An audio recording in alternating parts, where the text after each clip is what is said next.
Política Impura. Um olhar sobre a semana.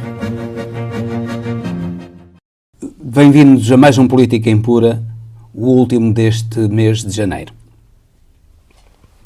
Começamos por Portugal, como habitualmente. E começamos pelo inquérito à Caixa Geral de Depósitos. Percebemos agora que a Caixa Geral de Depósitos perdeu vários milhões, ainda não se sabe ao certo, aponta-se para 3,3 milhões, entre 2000 e 2015, através de empréstimos ruinosos. Estes empréstimos foram concedidos contra as análises de risco que indicavam que não se devia proceder a empréstimos, sem garantias, por favores e até, pelos vistos, por pressões governamentais. Infelizmente, o Banco de Portugal não foi controlando esses empréstimos como devia. E, pelo contrário, quando se exigiu um ato de transparência, e isso foi correto, uma exigência correta quer do PSD, quer do CDS, se exigiu que os grandes devedores à Caixa Geral de Depósitos fossem tornados públicos, e o governo não foi favorável. De certo modo, o Bloco de Esquerda e o Partido Comunista, estranhamente, seguiram a posição do governo. A ideia é de que isso prejudicava a banca e a Caixa Geral de Depósitos e os negócios públicos. Não prejudica nada, bem pelo contrário, a transparência, sobretudo em casos destes, é boa, quer para a Caixa Geral de Depósitos, sobretudo para o país, que tem de perceber de uma vez por todas quem prejudicou gravemente o país ao ponto de ter de enterrar milhões num banco público. É certo, muitas vezes fala-se de enterrar milhões e não se fala dos milhões que o Estado também já recebeu do banco público. Convém que se diga isto, para não estarmos a confundir, porque muitos daqueles que falam do enterrar milhões se calhar criticavam também o Estado a receber milhões. Isto é, preso por ter cão e preso por não ter cão. Agora, aquilo que nós sabemos é que da lista dos maiores devedores à Caixa Geral de Depósitos fazem, nomeadamente, parte uma empresa espanhola, a Artelante, que é uma subsidiária da Laceda, e empresas do Manofino, a Investifino e a Finpro, também empresa do grupo Manofino. O Manofino era um empresário conhecido e poderoso e, afinal de contas, a sua capacidade financeira e económica resultou nisto, num buraco de 138 milhões à Caixa Geral de Depósitos. A Área Atlântida, portanto, a Laceda, tem um buraco de 211 milhões.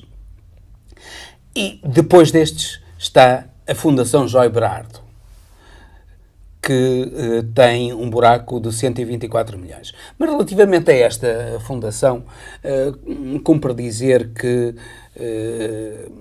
há a garantia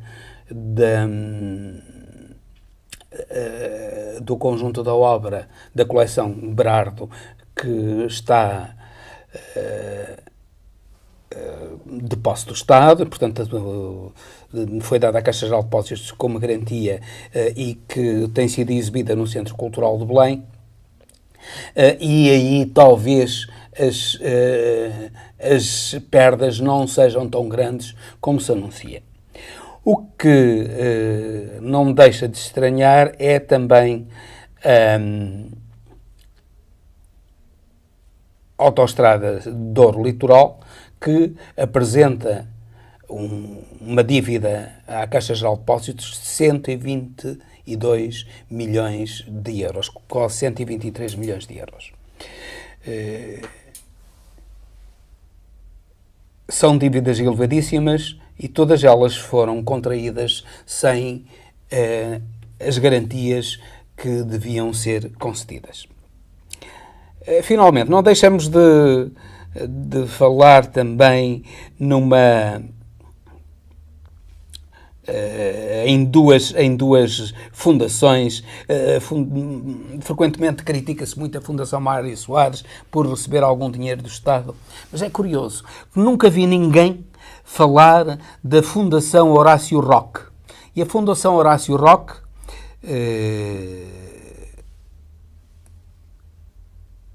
ficou devedora à Caixa Geral de Depósitos de 8.700.000 euros. E ninguém soube falar da Fundação Salvador Caetano, que também é devedora à Caixa Geral de Depósitos.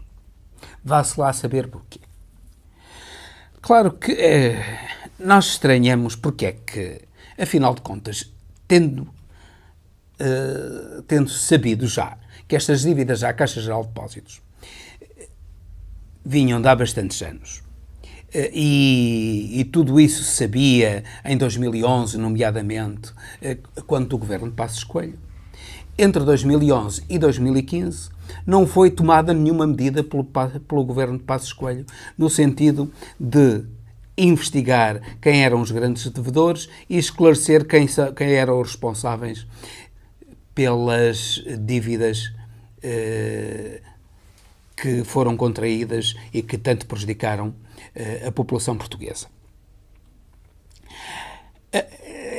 Efetivamente, tem havido aí um burburinho à volta deste problema e o único responsável de tudo isto parece ser o Armando Vara, que agora está na prisão.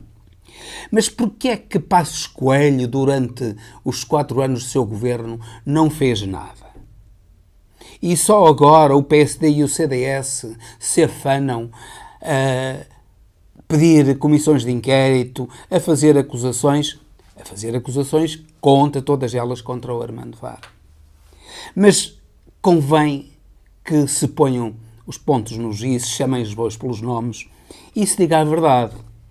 É que os grandes responsáveis por esses empréstimos ruinosos foram 2 administradores, 2 presidentes da administração da Caixa Geral de Depósitos, o Vítor Martins e o Faria de Oliveira. Ambos foram secretários, pelo menos secretários de Estado, ligados às finanças por parte do PSD. Estiveram ligados também ao Banco de Portugal. Outra responsável também foi Celeste Cardona, do CDS, que também esteve entre os responsáveis pela constituição dessas dívidas. E temos a legítima suspeita, porque se o PSD e o CDS levantam todas as suspeitas e com muita razão querem a transparência, e ainda bem que a querem, mas também convém que se fale a verdade e toda a verdade, e não apenas uma parte da verdade. Não se saquem as responsabilidades todas ao Armando Vara, quando Vítor Martins, Faria de Oliveira, Celeste Cardona e outros ligados ao PSD e ao CDS estiveram na administração da Caixa Geral de Depósitos.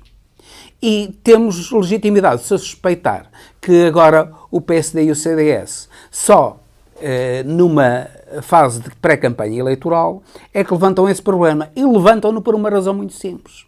É que os crimes que eventualmente poderão ter sido praticados pelos administradores da Caixa Geral de Depósitos já estão prescritos. Isto é, eles levantam a lebre quando os seus representantes na Caixa Geral de Depósitos, escolhidos pelo PSD e pelo CDS, na Caixa Geral de Depósitos, já estão a salvo de qualquer procedimento criminal. Claro que no meio disto tudo temos sempre a figura tutelar do Governador do Banco de Portugal e do Banco de Portugal. O Governador do Banco de Portugal, o Sr. Costa, brinda-nos sempre com coisas destas. Ele foi também um dos responsáveis porque isto tivesse acontecido. Não só porque falhou a supervisão, mas também porque tem impedido por todos os meios a divulgação do relatório sobre os grandes devedores da Caixa Geral de Depósitos e sobre as responsabilidades na concessão destes empréstimos ruinosos para a Caixa e para o povo português. O Governador do Banco de Portugal é altamente responsável por isto e parece continuar na sua postura de encobrimento dos grandes atos lesivos da finança portuguesa, como já tinha sucedido, como já sucedeu, sem dúvida nenhuma, com o caso do Banco Espírito Santo, em que ele, até praticamente o banco ser declarado insolvente e, digamos assim, estourar, ele encobriu sempre o BES e disse sempre que o BES era um banco de absoluta segurança. Bem, é um caso lamentável no seio da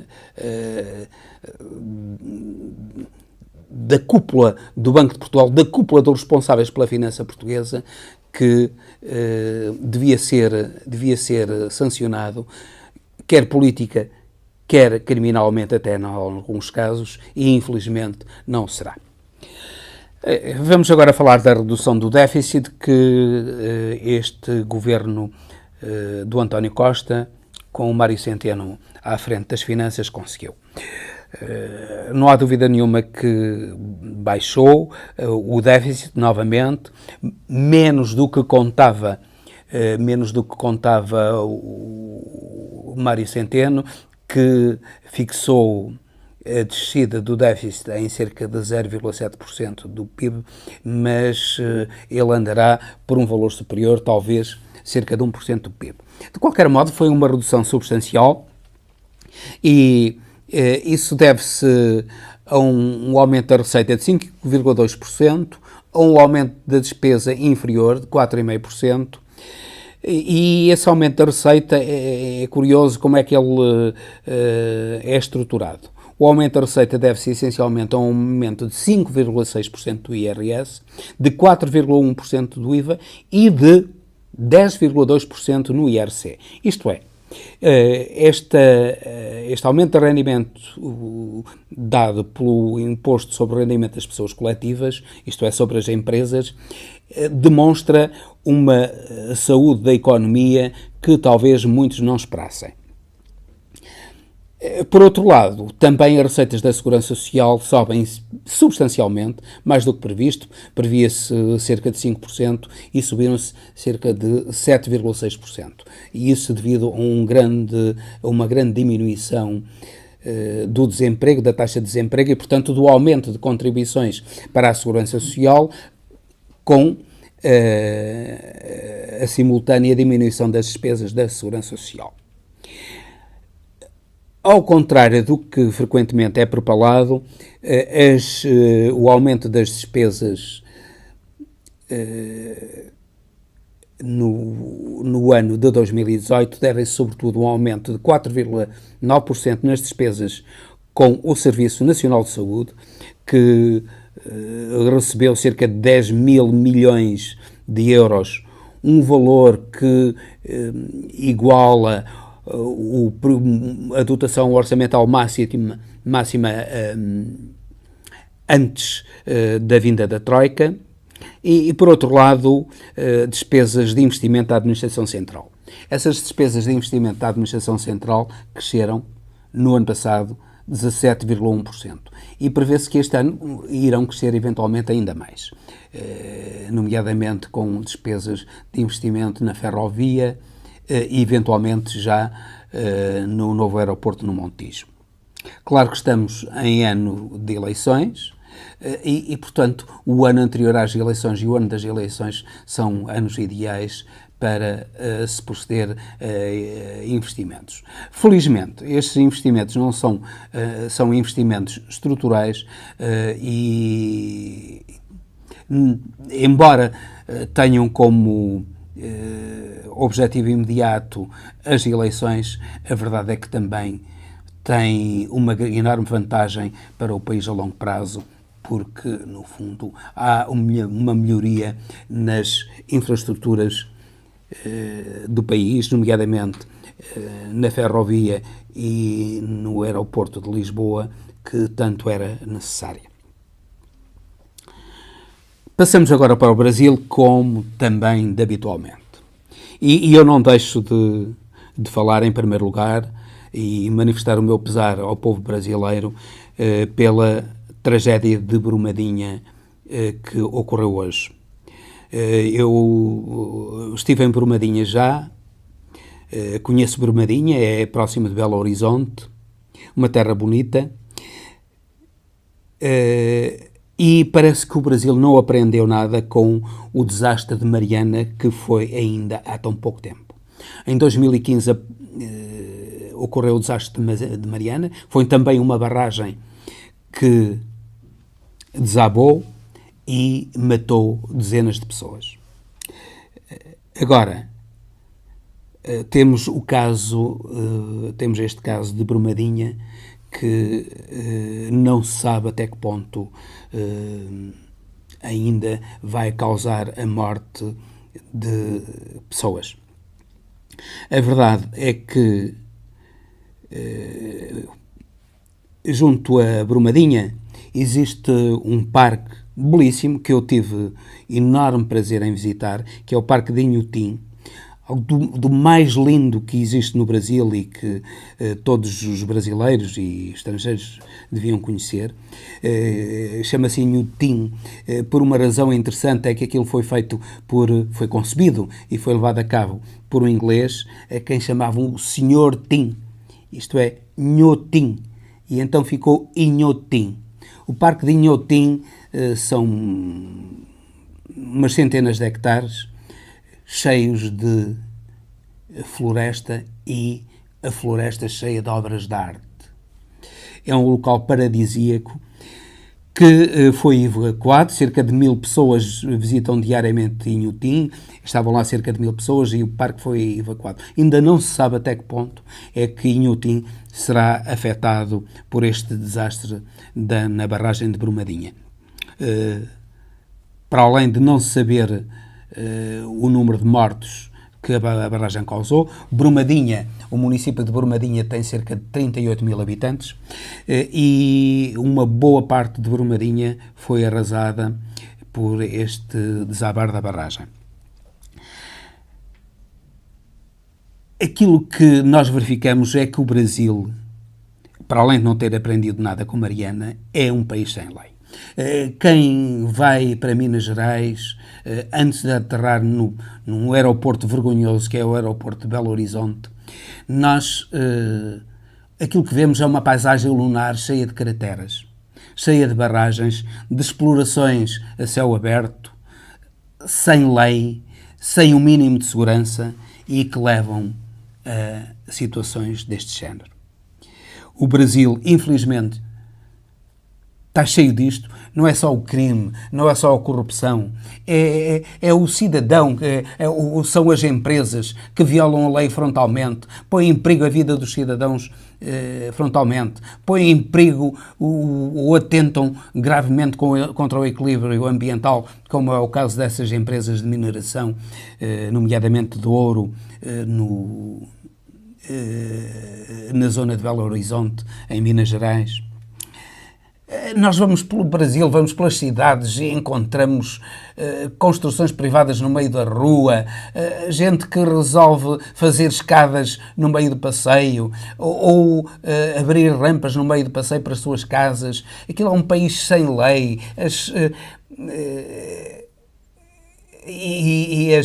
Mesmo as próprias grades de segurança que protegem as casas estão em locais públicos, no passeio público, e ninguém faz nada contra isso.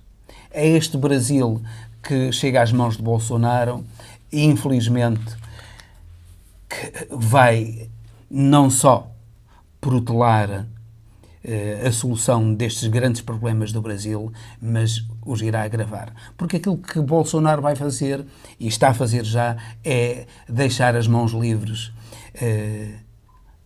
aos senhores do dinheiro para fazerem aquilo que querem, nomeadamente em ataques ambientais, desde a desflorestação da Amazónia à mineração selvagem. Nós vemos agora que a tribo de Bolsonaro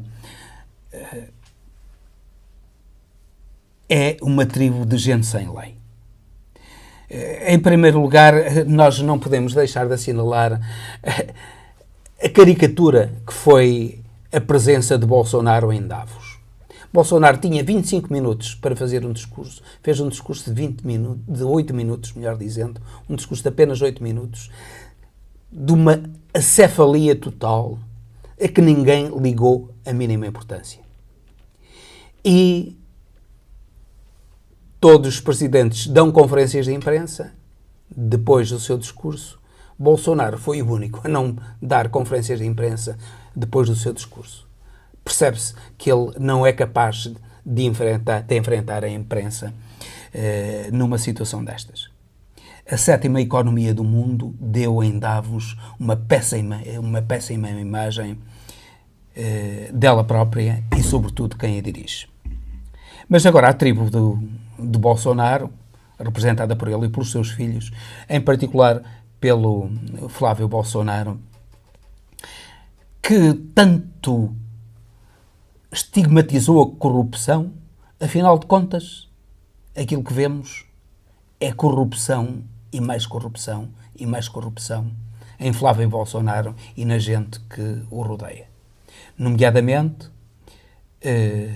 em pouco tempo, foram colocadas na sua conta 48 depósitos suspeitos pelo COAF, que é o instituto que controla as finanças do Brasil, e Flávio Bolsonaro dá justificações tolas, depois vê que, afinal de contas, não tem razão de ser e são ridículas até, e volta atrás nas justificações e dá outras, mete os pés pelas mãos e foge à justiça. Ao fim de tanto tempo, aqueles que diziam querer a justiça são aqueles que ainda não, nem ele, nem o seu motorista Queiroz foram prestar declarações. Por isso, simplesmente andam fugidos. Mas pior do que isso, é que verificamos que, afinal de contas, Flávio Bolsonaro está gravemente implicado no crime no Rio de Janeiro. O major que ele promoveu e inclusivamente condecorou é responsável por atos gravemente criminosos, inclusivamente indiciado como responsável pelo assassinato de Marielle Franco. Para além de outras chacinas que supostamente terá praticado no Brasil. Relativamente a esses criminosos, Flávio Bolsonaro empregou por sua conta a família desses criminosos, demonstrando a proteção que eles têm por parte da tribo do Bolsonaro. Neste momento o Brasil está já a viver um período terrível. Um período de medo, de sério medo. Como só se viveu nos tempos da ditadura militar e algo próximo da ditadura de Pinochet no Chile. O deputado João Willis, um deputado do PSOL, uma das figuras mais importantes da política brasileira e apontado pelo jornal Guardian como um dos políticos mais promissores no Brasil, ameaçado de morte, teve de deixar a Câmara dos Deputados e fugir do Brasil. O terror, neste momento, começa a imperar no Brasil e aquilo que Bolsonaro e Moro prometeram, que foi respeitar a Constituição e as liberdades, estão claramente a ser incumpridos por parte de Moro e Bolsonaro. De Bolsonaro nós já sabíamos, ele sempre se fartou de elogiar a ditadura militar e Pinochet, mas que Moro seja complacente ou até cúmplice de tudo isto, do encobrimento de tudo isto e da proteção de tudo isto, é que é revoltante.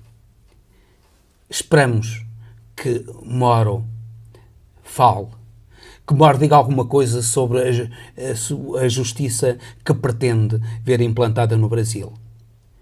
Que Moro force Flávio Bolsonaro e o seu ajudante Queiroz e todos aqueles agentes do crime que se encontram em fuga e que eram comandados pelo Flávio Bolsonaro, que vá atrás deles, que os obrigue a prestar declarações, que obrigue à sua prisão preventiva, como não sucedeu até hoje. Esperamos que Bolsonaro cumpra aquilo que disse, que é de ser um agente da justiça no Brasil. Ou melhor, dizendo que Moro seja um agente da justiça no Brasil, conforme prometeu.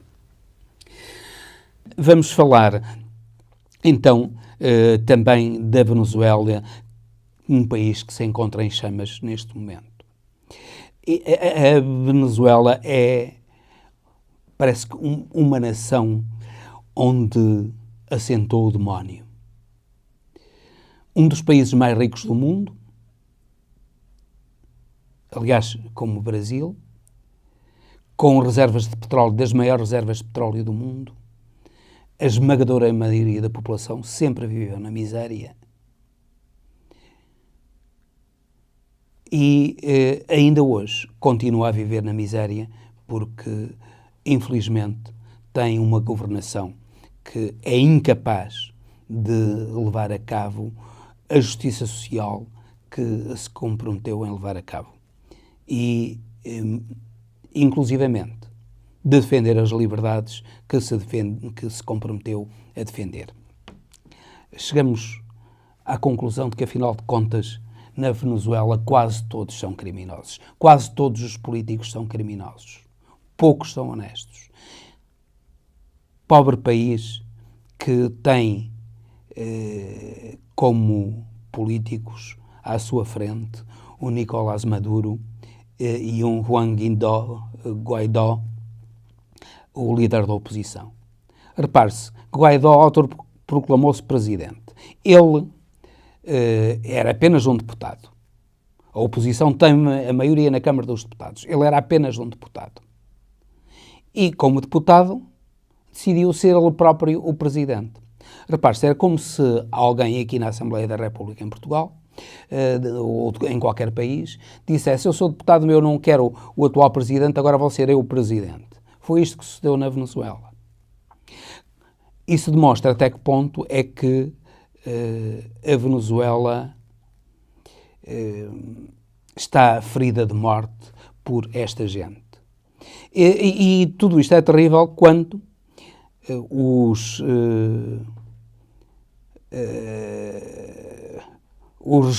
representantes dos Estados Unidos, da diplomacia americana, nomeadamente Mike Pence e Mike Pompeo, resolveram logo a seguir dar o apoio a Guaidó e manifestar-se a favor de uma intervenção na Venezuela.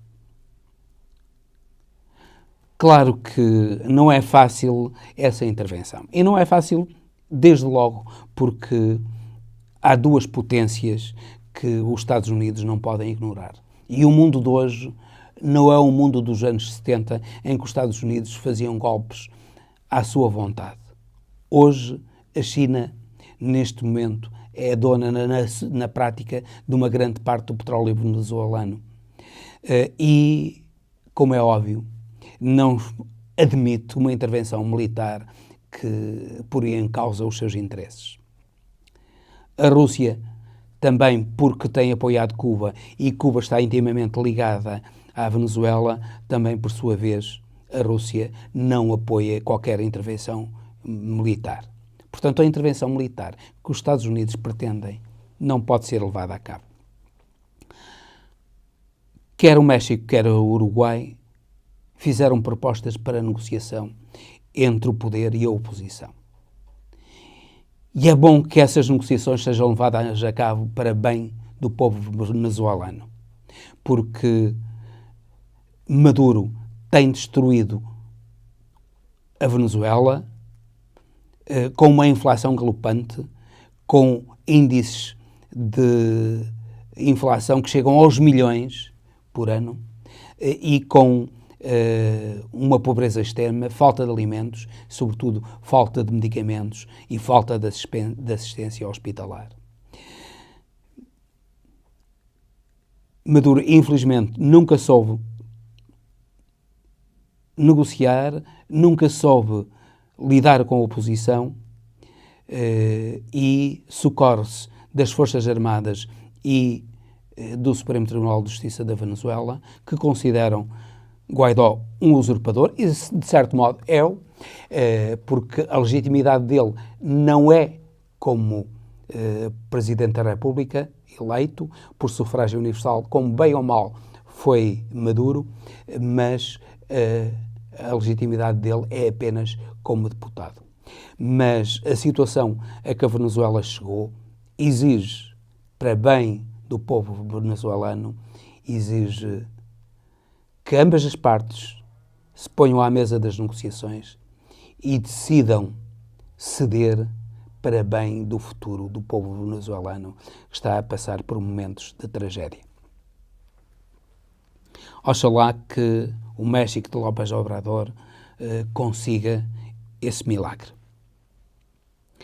Finalmente, falamos de Trump e do seu caminho para o fim.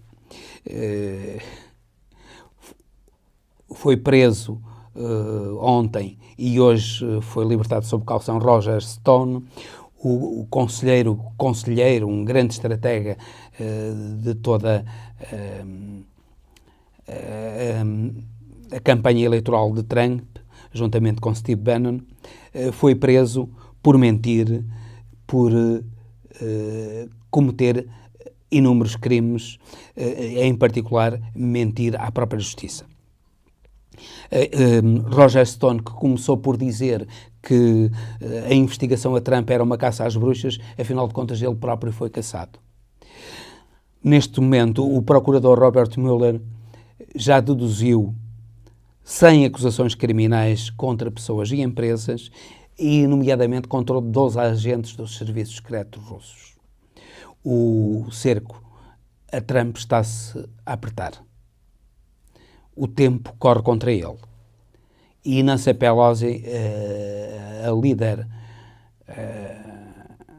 líder democrata na Câmara dos Representantes, já disse com clareza que apenas aguarda as conclusões da investigação do procurador Robert Mueller para levar a cabo o impeachment de Donald Trump. Depois de toda a entourage de Trump estar metida neste Russiagate, não estamos a ver como é que Trump se vai safar no meio da chuva. Estamos em crer que o fim de Trump se vai aproximar e ele terá o mesmo fim de Nixon, que foi obrigado a demitir-se porque seria sujeito a um impeachment. Talvez Trump seja demasiado teimoso, seja demasiado apegado ao poder e não tenha a lucidez de Nixon. Talvez ele mesmo queira levar o impeachment até ao fim. Vamos ver no que isso vai dar. Mas, em qualquer caso, neste momento, com a prisão de Roger Stone, Trump e os que o rodeiam estão cercados e correm o risco de, a curto prazo, serem indiciados, todos eles como criminosos, já e julgados e condenados, o que não poderia deixar de afetar também Trump. E terminamos hoje por aqui. Despeço-me com amizade. Até ao próximo Política em Pura.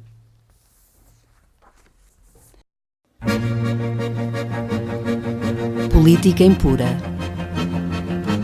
Um olhar sobre a semana.